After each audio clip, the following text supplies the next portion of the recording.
Acertei. De frente. Isso aqui. Isso. Agora você vai fazer diferente. Ó, esse pé. Aqui, olha pra mim. Acerta o corpo aí.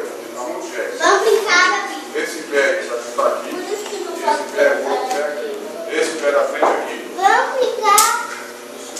Sai da frente, Alessandra. Tá tirando.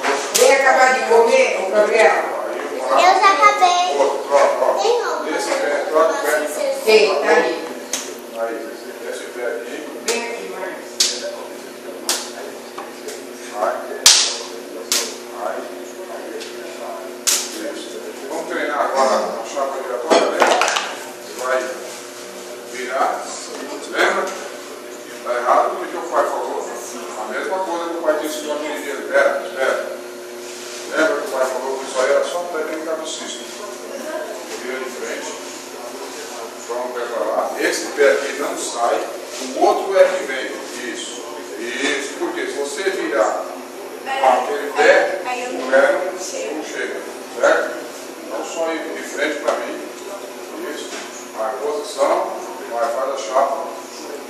Não, errou, você virou em cima do mesmo pé. Então, posição de frente. Esse pé aqui vem para cá. E o outro vai bater. Sem tirar isso daqui, o outro vai bater. O outro lá. Isso aí, certinho. Tá? Então vai fazer de novo. Tá? Aí, ó. Mas por que ela resolveu isso? Isso, vai. Isso. Coloca o pé agora, vai virar pro outro lado. De frente.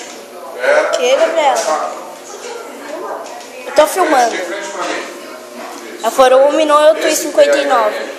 2 minutos. Vai virar pra bater. Não. Isso. Boa. Mais umas duas. Vai. Isso. Descansa, vai dar uma água, um suco, amarra o cabelo. Ó o professor aí. Agora